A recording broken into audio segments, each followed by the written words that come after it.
Bien, amigos, tenemos la presencia del señor presidente de la Federación de Cámaras de la Pequeña Industria del Ecuador, el ingeniero Renato Carló.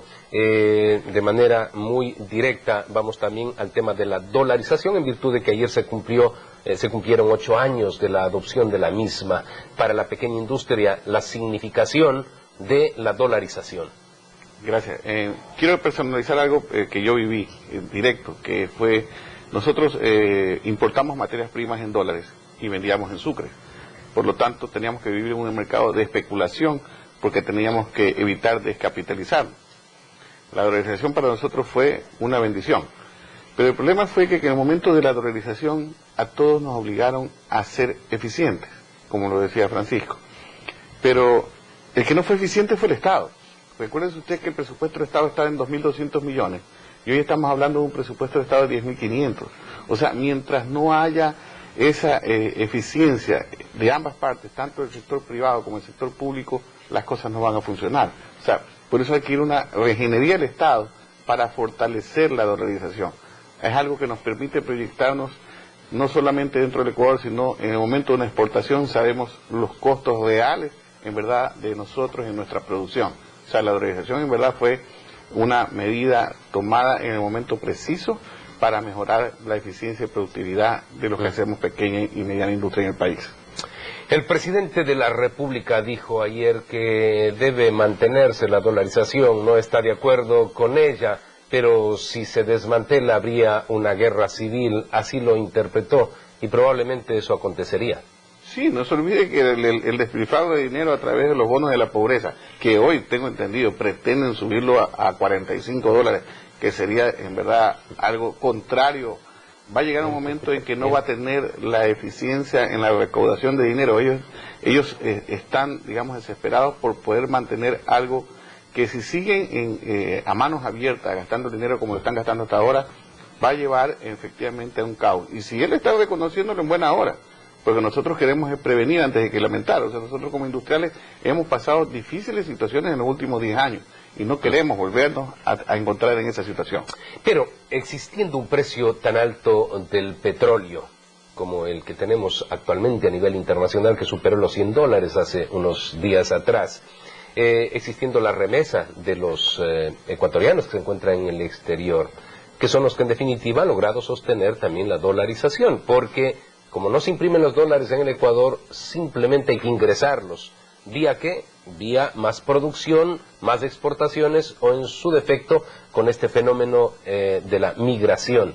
Pero el presidente también, aun cuando dice que podría haber una guerra civil, y me parece una contradicción, habla de la doble moneda a propósito de la vigencia del Banco del Sur. Si se abre una nueva moneda, la circulación de una nueva moneda, es porque se quiere desmantelar al dólar. Por supuesto, eso está claro el mensaje. ¿Se querrá entonces la guerra civil de pronto?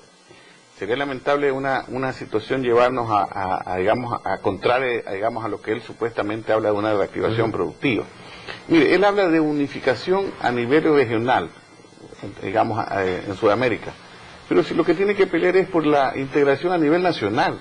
Si él es el que no está manejando ni siquiera la integración nacional, pone a confrontaciones entre ciudades, o sea, está yendo por un grupo totalmente equivocado. Las cosas hay que hacerlas y tienen un proceso para ejecutarlas, pero si usted las hace al revés, las cosas funcionan al revés y tienen un resultado muy negativo. Si él previene eso, entonces que haga las correcciones al interior de la parte, como lo explicaban, la parte tributaria, la parte salarial, hecha antitécnicamente, ni siquiera haciendo un ensayo para ver todas las incidencias que pueden ocasionar en el sector privado y que van a ocasionar. O sea, si usted no hace un ensayo, que deberían haberlo hecho, yo la verdad que estoy sorprendido que el señor presidente, siendo economista, no hubo una creatividad más allá de lo tradicional de lo que ha hecho todos los gobiernos, aumento de impuestos y nada más. Entonces, eso va a traer consecuencias negativas y ojalá no lleguemos a eso, porque sería lamentable que en un país donde tenemos riquezas explotadas y por explotar lleguemos a una situación así. Sí, hay pues una aceptación de la dolarización que supera el 85% de los encuestados, esto a nivel general, a nivel nacional. Por lo tanto, pensar en un desmantelamiento sería caótico. Y repito, el presidente lo dijo en Cuenca, esto sería llevar más o menos a una guerra civil. Entonces, no se debe hacer absolutamente nada que implique la apertura de un camino para salirnos de la dolarización. Y la doble moneda que se quiere instaurar con el Banco del Sur sí puede ser la puerta abierta para que esa dolarización aceptada por la gente la dejemos a un lado. Claro, inclusive todas las negociaciones internacionales usted las maneja en dólares, o sea, sería un absurdo llegar a una moneda que para poderla hacer sólida en el mercado puedan hacerlo de la noche a la mañana, eso es un proceso. ¿Acaso en Europa, ¿no? Les tomó 40 años para llegar a la unidad monetaria y a la que no están, aún no se han adherido todos los países. Además, en el desorden que estamos viviendo ahora, porque es un desorden, o sea, es un proceso que digamos está llevando a un desorden, no a un orden. Yo creo que será muy difícil y una situación muy difícil no solamente en el Ecuador. Todos los demás países todavía como están convulsionados con una aplicación de un socialismo del siglo XXI que los resultados no son en verdad, digamos, halagadores para ninguno de los países que supuestamente lo han implementado. Entonces las cosas aquí tampoco van a ser diferentes. Las cosas hay que hacerlas así. Se puede manejar con equidad, pero la equidad hay que comenzar desde la misma Estado, donde los recursos nuestros, que supuestamente, siguiendo el lema del señor presidente, el dinero ya es de todo, porque la patria es de todo. Pues tiene que haber una rendición de cuentas, porque los negocios en Quito continúan. En la capital la burocracia sigue haciendo de la suya. Y hoy quieren de una u otra forma inclusive volver a concentrar y centralizar recursos y funciones, llevando nuevamente a un retroceso en lo que ya hay un claro ejemplo de un desarrollo en una ciudad que ha servido de ejemplo no solamente para el país, sino para muchas ciudades, como usted lo decía anteriormente, y que es halagador oír esos mensajes.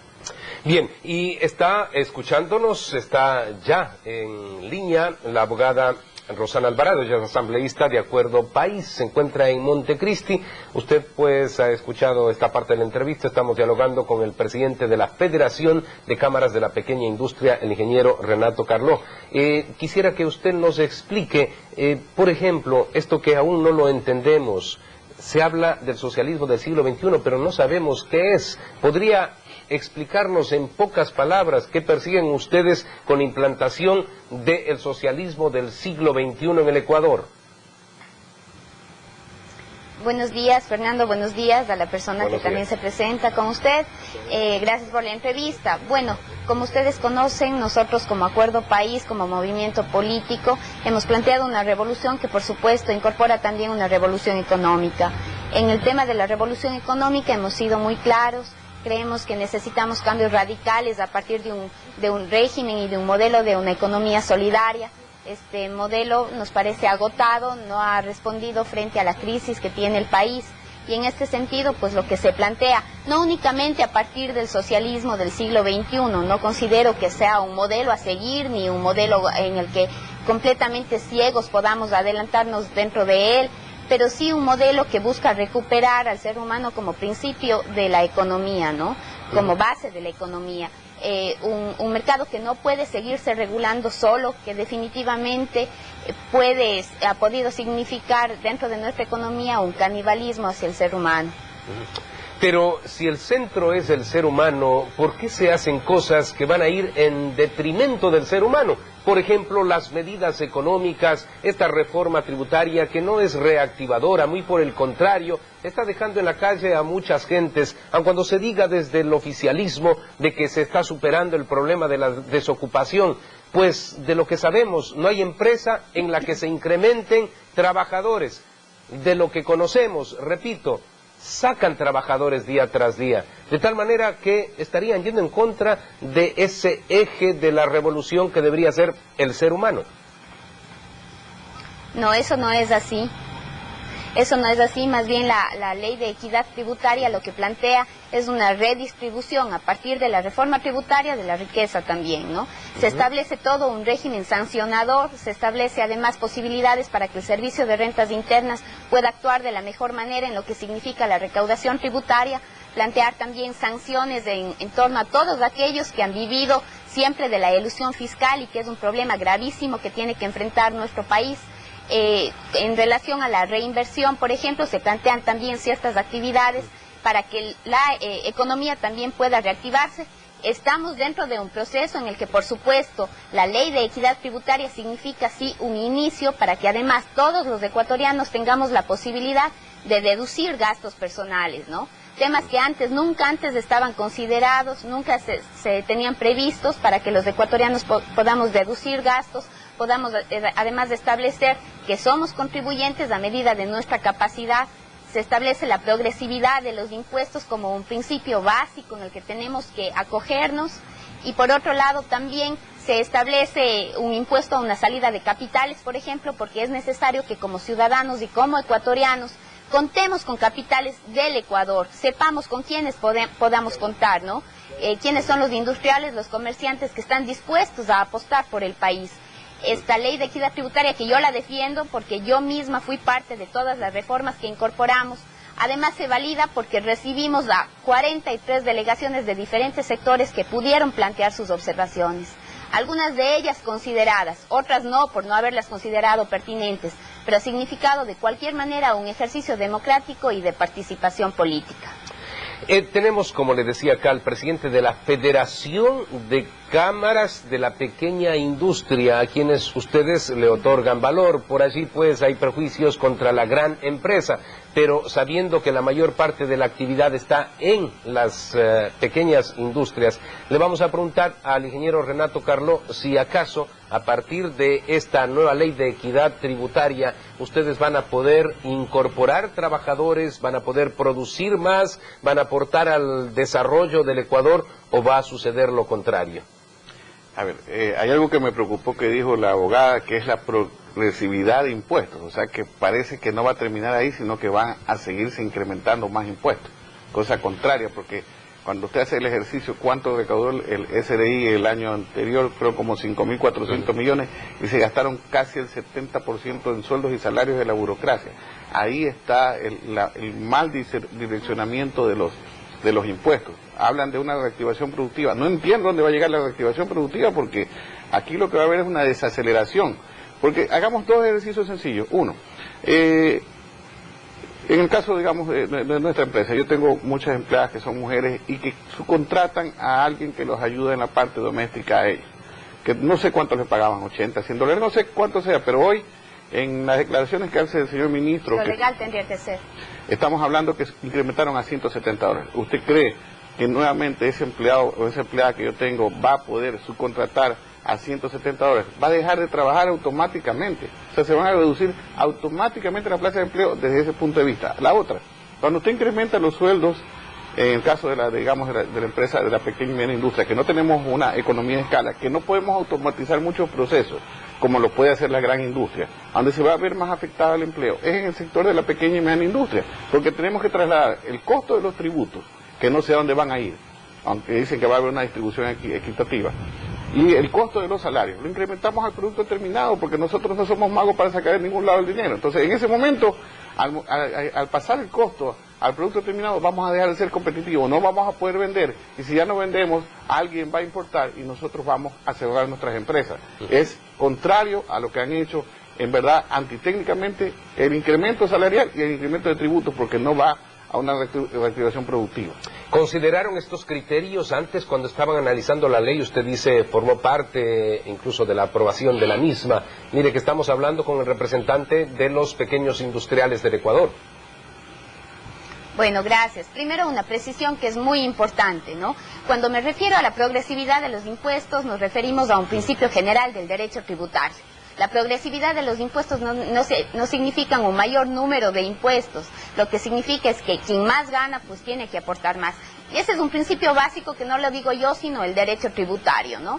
En relación a lo que puede suceder con las pequeñas y con las medianas empresas, de acuerdo, nosotros estamos claros en que probablemente son los sectores en que con más vigor tienen que enfrentar toda esta reforma. Sin embargo, también se establecen algunas alternativas para que este sector pueda empezar a avanzar.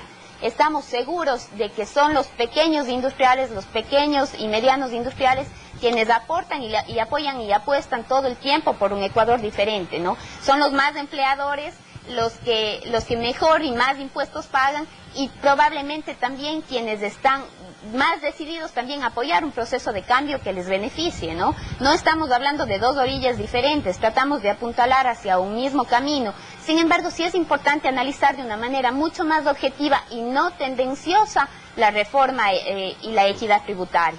¿Qué es lo que sucede, por ejemplo, con el tema de la reinversión? ¿Sí? ¿Por qué esta vez se dice que se va a despedir a personal o que la gente va a dejar de trabajar? Más bien todo lo contrario, ¿no?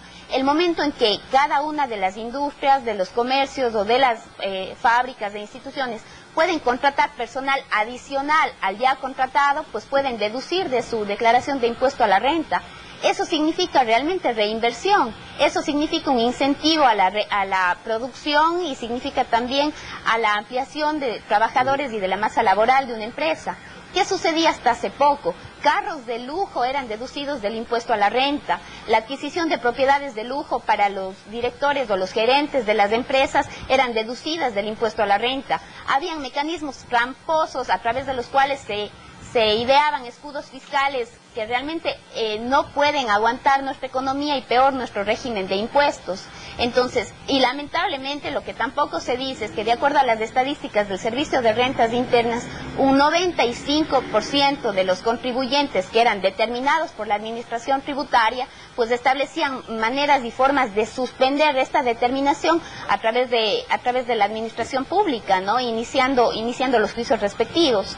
Entonces, esos temas son los que se tuvieron que considerar también para incorporar una serie de reformas dentro de la ley. Eso probablemente, cuando se habla de impuestos, además, pues no se habla del tema popular o del tema más bonito para toda la ciudadanía. Sin embargo, es la forma en que el Estado puede subsanar o puede tener los fondos suficientes si es que queremos hablar de un régimen que considere la salud, la educación y la vivienda como las prioridades. Claro, siempre y cuando haya una calificación del gasto y vayan esos recursos hacia esos servicios fundamentales para los ecuatorianos. Pero si este dinero va, aun cuando usted diga igualmente eso es bueno, si va para incremento del bono solidario, si va para incremento, por ejemplo, de más subsidios que son distorsionadores de las economías en los países, y si se vuelve muy vinculante a los procesos electorales, entonces pues ahí será malo esto que está sucediendo en el Ecuador. ¿Qué nos garantiza de que esta administración de los recursos sea absolutamente diáfana, transparente y efectiva, esta redistributiva de la que estamos hablando? Este gobierno ha dado una muestra clarísima de que el proceso que estamos emprendiendo es diferente. Aquí no se ha dicho nada, por ejemplo, de cuántas personas son las beneficiadas a través de un bono de desarrollo humano, ¿sí? De a cuántas personas de eso llega como una necesidad y como una ayuda y un aporte importante que hace el gobierno para estas economías pequeñas. Perdóneme, sí sabemos, y le voy a decir, más de 1 millón de personas, pero ¿usted cree que eso es hacer patria en un país, el entregar un bono o el pago de un sueldo a la gente para que no trabaje, y peor aún, incrementarlo a $45 como se dice que lo van a incrementar? ¿Usted cree que eso es hacer patria? Pero por supuesto que es hacer patria. Claro que es hacer patria, porque a partir de eso también se considera un ayudo para que todas las personas, las mujeres jefas de hogar, también tengan un aporte con lo que puedan avanzar.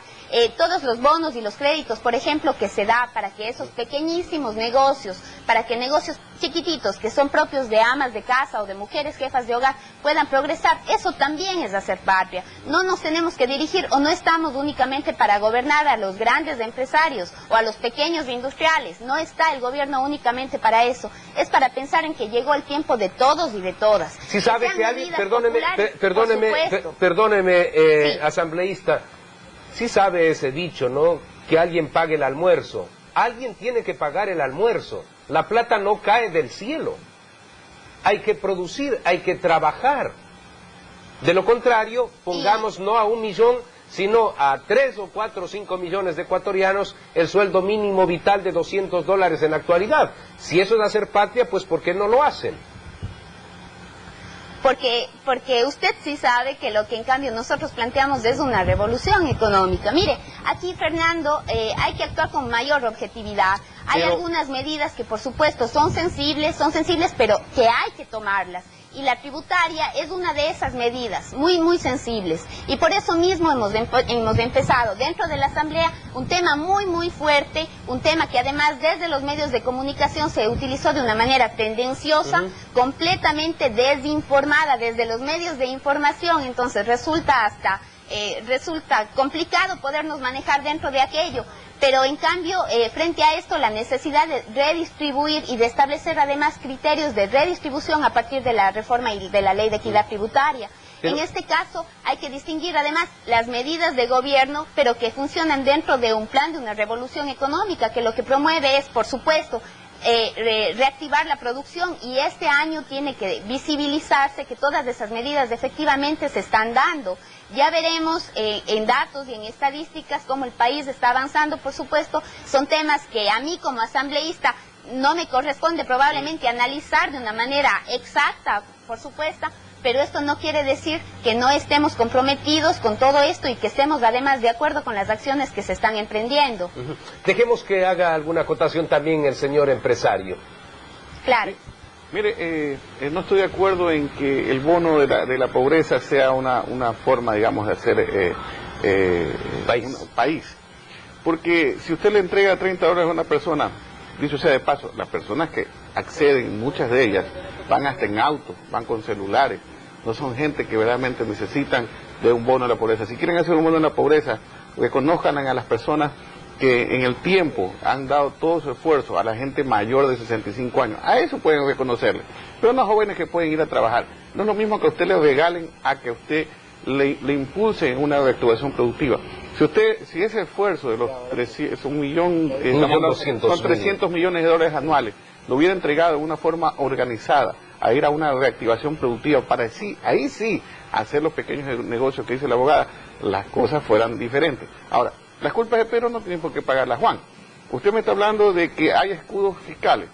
Si sabían que existe todo esto, entonces vayan a un mecanismo de una mejor recaudación de los impuestos. Pero no creen más impuestos, porque lo que han hecho no es una reforma tributaria. En una reforma se habla de simplificar, unificar o eliminar impuestos. Aquí lo han incrementado y sin embargo le pasan la planilla de todo. Lo ponen en el mismo grupo, porque ya no hay prisión, hay reclusión. No categorizan las penas, simplemente van todos a la cárcel si evaden los impuestos. Nadie quiere evadir impuestos, quiere que se simplifique para poder pagar mejor. O sea, yo no estoy de acuerdo con ella, o sea, no es lo mismo estar, no sé si ella tenga un negocio, porque la visión de alguien que está en un negocio es totalmente diferente a alguien que solamente es teórico, con el perdón, digamos, del abogado. ¿Usted en estos momentos ingresaría gente a sus empresas? ¿Qué le dicen los afiliados de la pequeña industria o hay despidos? Pero es que es práctico lo que va a pasar, licenciado Aguayo, o sea, las cosas son lógicas. Usted va a pasar los costos de los impuestos y los costos de los salarios al producto terminado. Va a llegar un momento en que ya no es negocio producir en el país porque más barato es importar porque se encareció el país, digamos la parte productiva. Entonces en ese momento, ¿cuál es la justificación de nosotros de seguir produciendo? No existe una justificación. Y en ese momento nuestras empresas automáticamente comenzarán a cerrar porque no es que no somos competitivos. El que no es competitivo es el Estado que no rinde cuentas dónde va nuestro esfuerzo a través del ICE, IVA o impuesto a la renta.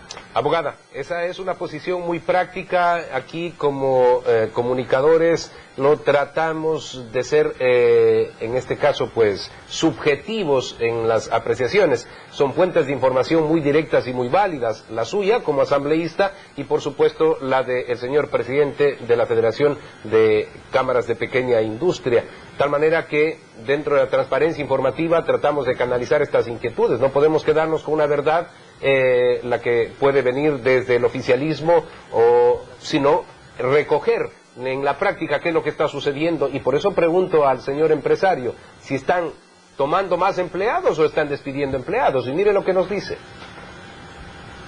Bueno, de acuerdo, y además siempre va a ser interesante tener las dos posiciones en vivo para poderlas discutir y conversar, ¿no? Sin embargo, esa es una posición que la adopta un gremio determinado, probablemente y bien representado, ingeniero Carlo, ¿ya? Pero no es la única, ¿no? Nosotros hemos recibido muchísimo apoyo también a la ley de equidad tributaria y por supuesto viene desde la misma ciudadanía que está entendiendo ya de una manera mucho más clara, porque también nosotros hemos asumido que tenemos que ayudar en esta tarea informativa, que esta es una reforma que beneficia a la ciudadanía, sobre todo y en el sector ya profesional, los economistas, por ejemplo, conocen también acerca de esta ley, han respaldado, por supuesto, este proceso, y este momento también nos toca continuar con la explicación acerca de los beneficios que tiene esta ley. Y uno de ellos, y que tiene que ver muchísimo con la recaudación tributaria, es el que se establece en el capítulo 4 cuando consideramos el régimen de sanciones, ¿no? ¿Qué es lo que usualmente sucedía? Luego de que un negocio, de que una empresa recibía el sello de clausura, pues probablemente eso era lo único que le sucedía. El sello de clausura establecía que probablemente tengan un poco de vergüenza en relación a la administración y a la ciudadanía viéndose clausurados, pero ¿qué pasaba? Tal vez una señal o un negocio de televisión por cable, por ejemplo, continuaba con su señal, es decir, no le pasaba nada, su negocio no había sido suspendido, su actividad se mantenía. No podemos hablar entonces de más allá de un sello de clausura, no hablábamos de ninguna sanción. Ahora nuestra ley también incorpora esta figura de la suspensión de actividades como una de las formas de sancionar, por ejemplo, ¿no? Y eso se dirige también a la generalidad, y también se incorporan algunas otras figuras como el decomiso, la incautación definitiva, que ya estaban previstas y que hoy además en la reforma se establecen, porque consideramos que es importante sancionar como una forma de evitar que esta evasión, que esta elusión tributaria continúen manteniéndose de la misma manera, ¿no? Muy bien. Por otro lado, también establecemos un impuesto del 0,5% a la salida de los capitales. Esto es algo que también tiene que verse desde un punto de vista muchísimo más de hacer país, de promover que los capitales se queden aquí dentro de nuestro país. Muy bien. Porque consideramos que ya es hora de conocer con quiénes contamos. Y en relación a esto, por ejemplo, hay algunos países que también incorporan todas estas medidas porque son buenas para la economía. Frente a eso hay criterios diversos, porque así tiene que ser. Además, son criterios que nos ayudan, por supuesto. Pero yo sí quiero hacer énfasis, ¿sí? Estamos terminando, muchísimas gracias. Sí.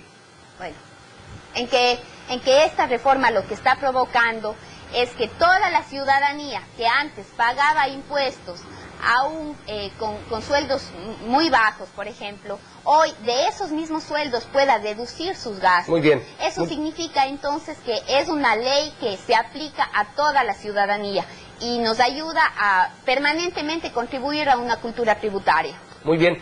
Le quiero agradecer a usted por haber estado temprano en Montecristi para sostener este diálogo. En algún otro momento tendremos más tiempo para analizar en profundidad el trabajo que están realizando ustedes allí en la Asamblea Constituyente. Tenemos que hacer un corte comercial, inmediatamente retornamos para el final.